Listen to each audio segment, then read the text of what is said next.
Hi, I'm Scott Clements, and today I'm going to teach you a little bit about no limit Omaha 8 or better. Right now we have a 1-2 table going, and we're going to be sitting in just a minute.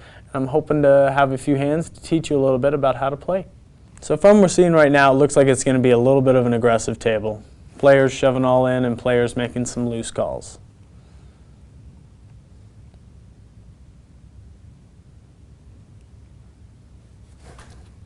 Post our big blind.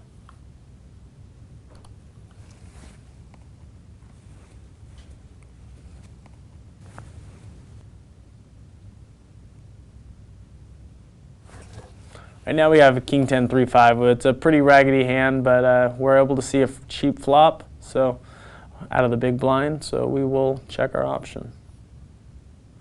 Here we flopped a 3-5 low draw and King 10 high. This is a pretty bad hand. We're not going to go any further with this.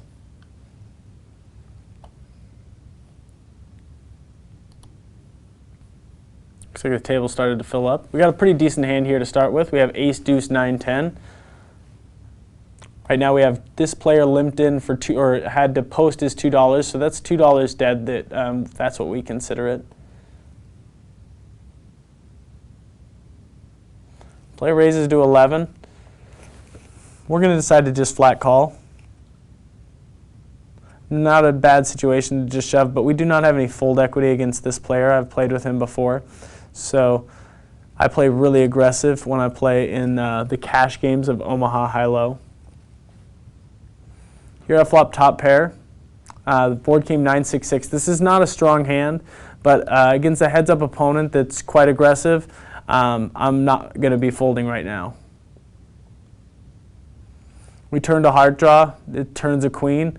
Our hand still is likely to be good. He could have a queen, then he's good. We're not going to bet because we don't really have any value in betting, because if our nine's either good or we're going to hit the heart draw, and hopefully that would be good. So we are going to check.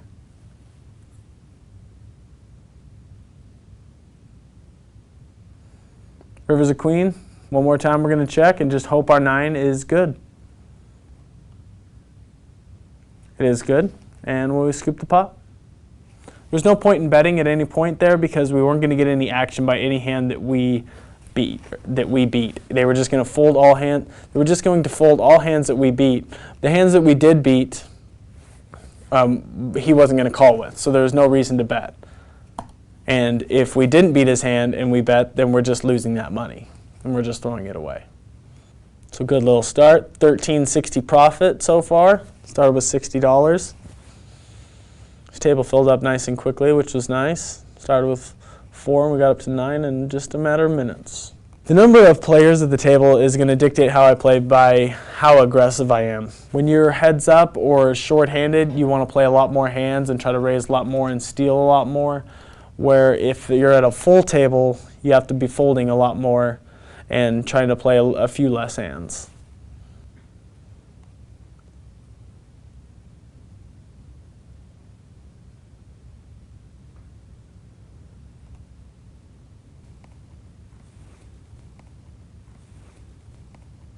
Another pretty bad hand. And that last hand right there, a player made a pretty bad play. The player ended up shoving all in there that last hand with a flush draw and a pair of 10s on a board that already had low out there.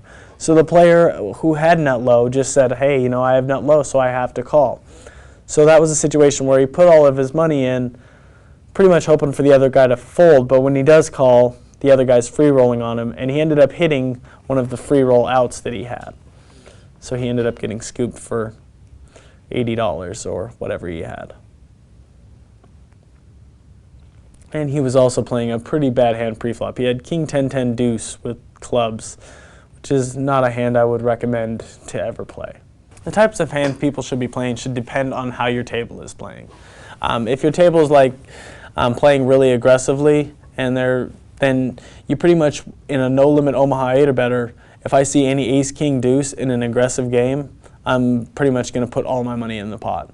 I mean, I don't play super deep most of the time, so what I will do is I usually buy in for 30 big blinds, and if I have anywhere from 30 to 50 big blinds, then I'm usually just over the top of a raise, I'm going to shove all in. My biggest thing in cash games is aggression. Here, here's where I show my aggression. This is not a great hand, but I like to pot it and raise it up with a king, king, 5-6 and see where we're at. Now Jay Mert has moved all in. I try to tell the table that I am not going to be folding too much to all-ins. I may take the worst of it a few times, but I don't want people thinking that I'm ever going to fold. There's $7.14. There's $17 dead in the pot, so it's 49 to call. It's not like great odds, but I actually could be a favorite. So I'm not going to fold very many times to just re-shoves all in. Well, he caught a pretty good flop. And we're going to end up getting low on the river, but it was a pretty good board for him. He flopped trips, but still, we got half the pot, and he had the type of hand that we weren't a big dog against. So we don't mind putting our money in that action. He did not like it though. I folded that last hand. I believe it was 4-7-8-8, because it's the type of hand that even if I do hit, low is going to get there a large portion of the time, and so I'm really playing for half the pot. Even if I had had a hand like 7-8-8-10, which would have been a pretty good flop here, and most of the cards that I connect with, which there I would turn the nut straight and a set, still puts low out on the board, and I don't have a good low. So I'm only going to be getting half the pot when I actually do get there. So you try to play the hands that are really low or really big. And then aggression's a big factor. I mean, if the table's really loose, then you can't be as aggressive. I sometimes do better at tighter tables because I want my aggression to become a big factor. But a lot of the situations, it just doesn't work out that way. So I'll try to tighten up a little bit more when I'm at a looser table, because I'm just going to get called more of the times anyway.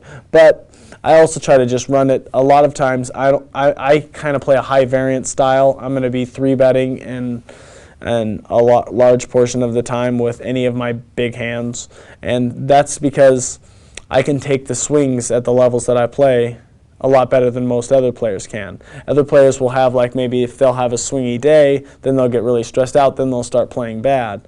Now, if I have a swingy day, it's not going to bother me so much because I'm playing at a level where I'm comfortable with it. So it also makes it, like, I had that king, king, 5-6. A lot of players might say, like, my hand's not that good. What if he has aces? I'm just going to fold. I say, well, what if he doesn't have aces and it's somewhere, I'm right around 50%, I'm not going to fold that small little equity that I have in this pot. So that's the kind of situation where some people will fold, but we don't. Here's another, it's a raggedy hand. We want to have hands that go together. King, queen, 3-8, very bad. These no-limit games actually are quite aggressive, so there is a lot of action, and it is quite large swings for the most part. It can be, at least if you're going to be an aggressor. Different games will become tighter or a lot more limping, but the no-limit game usually gets pretty reckless. Here's a hand I have. It's not that great. It's ace-5, 7-8. All I have is ace-5 low. We're double suited, so we have some possibilities with some straights, and possible our ace-5 could be good for low. But we also have the nut flush draw. We're in the big blind, so we're going to play it. Pretty bad flop for us, and there's 6 players in. I take stabs at a lot of these types of pots with the queen, queen, jack, and just give it like one bet of like $6 or $8 to try to just see if anyone calls. But here I'm just going to let it go. There's too many players in the pot to try to take a stab at the pot.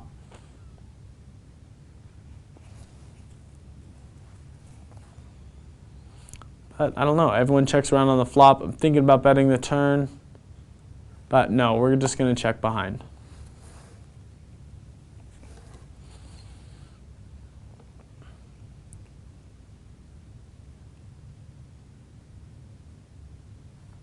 I think this is too small of a level to fire a bet out into the turn. If I was playing a little bit higher, I would probably fire out a bet. But players are too likely to, players slow play more often down at the lower levels, and they also, they're not afraid to call as much, obviously, because of the fear of the money. When the lower the stakes, there's less fear of calling in certain situations. Sometimes at the big stakes, they're willing to gamble pre-flop more. But in this table, you can tell that this is not one of those tables that has that fear. Here we got an okay hand. We got an ace-deuce, which is good. And then we have the nut hearts.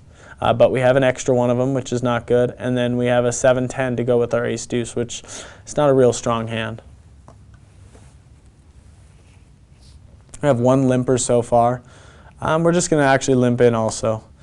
Try to hit a nut low and then try to build a little bit of a pot. So right now we flop nut low draw. We're going to do a little something I like to call is building the pot. If I do hit nut low, I'm going to try to push him off the hand. So right now I make a weak bet into the flop of just $2. Someone raises me, they take it. Actually, I ended up winning it right there, which also is just as good. But a lot of times I'll bet with just like a nut low draw with like without much high. There I actually had mid pair, but any sort of flush beats me, so that wouldn't be good. So I'd be drawing dead against something like that. So I like to bet. If they don't have the nut flush, then they're probably not going to raise me. And then on the river, I can just overshove the pot to try to get them to fold, and I get all that extra money that they called on the flop and on the turn. Here's Queen Jack Deuce 5 double suited. This is not a hand you want to be playing. You want to be playing hands that go all together, and these aren't them. So stay away from the double suited ugly hands. I haven't picked up any specific tells on the players. I've pretty much just noticed that the table is very aggressive, and I can just kind of play it like that. Mostly what I'm going to be playing is my cards, and I'm going to be playing the same style as both. Usually when I'm playing multiple games, so I'm not picking up as much on single players. The only times that I really will is when they make like a really outlandish play. And then I might go, okay, well, you know, I'm going to take note of that and just think of that in the future if I come up in a situation where that may be similar. But right now, all I can tell is the table is really aggressive, is not afraid to just push it all in with 30, 40 big blinds. Here we have Jack Deuce 3-4 rainbow. If that Jack was a 5 or a 6, I would play it because it would give me 4 cards to a wheel or 6 or below, and that gives me a lot of straight possibilities with the low. But the Jack Deuce 3-4, the Jack is kind of a bad card to have there. Obviously, the best card to have would be an ace, but any actually ace, deuce, 3, 4, 5, or 6, I would play with this hand. And a lot of times, if the table's right, then I will play hands like King Deuce 3-4 double suited, or hands like that where even though they're not that strong, if the table's soft enough where I can really make some value out of it when I do hit, then I will play it. Usually the shorter I am, the more loose I'm going to play. If I'm sitting really deep, then I'm going to play tighter because I want to make sure that I have the nuts when I put in 100 big blinds. Now if I've only got 35 or 40 big blinds, I don't need to have the nuts because I'm already going to have put enough money in the pot where there's dead money in the pot where I don't have to have as big of a hand. If I have, you know, if there's $100 in the pot and I've got $1,000 behind, that's not a very big pot. If there's $100 in the pot and I got $250 behind, that's a big pot. So there's just different situations, and your hand values really need to be a lot stronger the deeper you are. It also gives me a good strategy to play really aggressively at the beginning because then it builds an image that I'm really reckless and that I'm not ever going to have a big hand. I'm just going to have a bunch of mediocre hands all the time.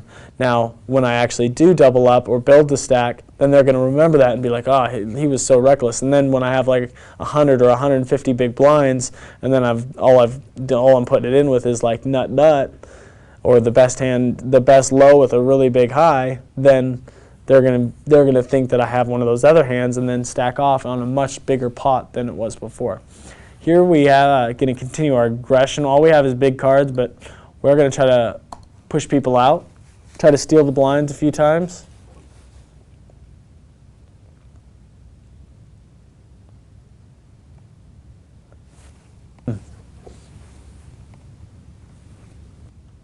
Flop's not so good. It puts actually 3 low cards on the board, and we have all high. It's not a good pot to try to steal because if he has any sort of low, he's going to play with it most likely. So we're just going to check and hope that it checks down. We turned a straight draw. Any queen, 10, 9, or 7 gives us a straight, or king, excuse me. So we're just going to check again. There are diamonds on the board. It's unlikely he has them. We're going to hope our ace queen's good here.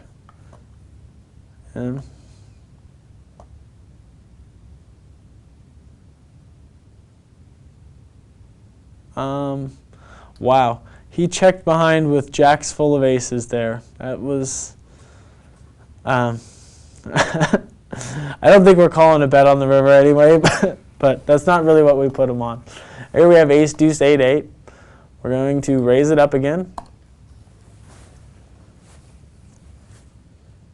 These are also hands I actually like to re-raise all in with. But really my ideal situation is to catch some sort of 2 low cards with only like 1 ugly overcard to hopefully my 8 would be good. This is a pretty good situation too. I flopped a set of 8s. There's 22 in the pot and I've only got 61 behind. Now someone could have deuce 3 and could be free rolling on me, or deuce 3, 4 and could be free rolling on me.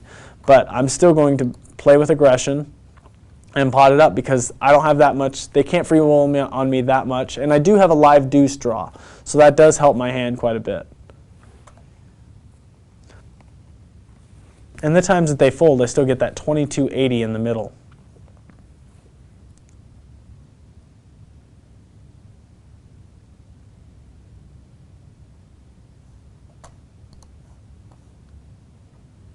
Now we got 8s full. We're going to go all in.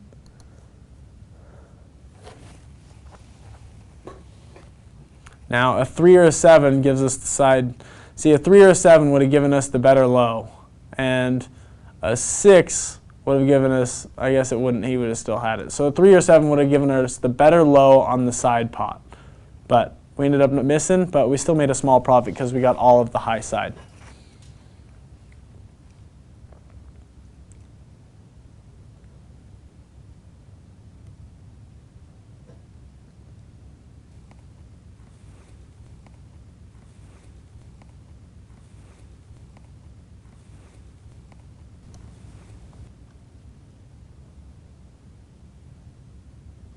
Here we don't have much, so we're just going to give it up.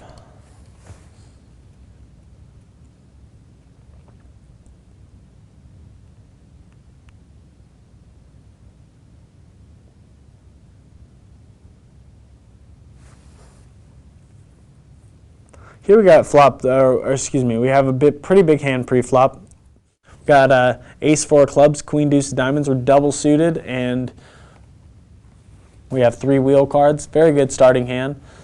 We play this a little differently in a cash game because we cannot go broke.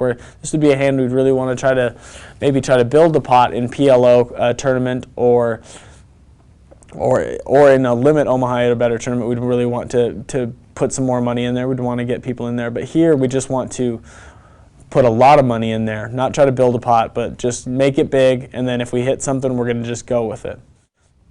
See? This is the kind of situation where it's unlikely people have ace 9 here. They could have low, but since there's already $30 in the pot, we're just going to jam it in. We have a backdoor diamond draw, and then we have 2 pair. And really we're hoping for a fold, but the times we do get called, a lot of times we're not going to be a huge dog. So we do shove all in there and hope for the best. It ended up working, everyone folded, and we steal that $30. Here we have ace, queen, queen, deuce. It's a very strong hand, so we're going to pot it up from the button.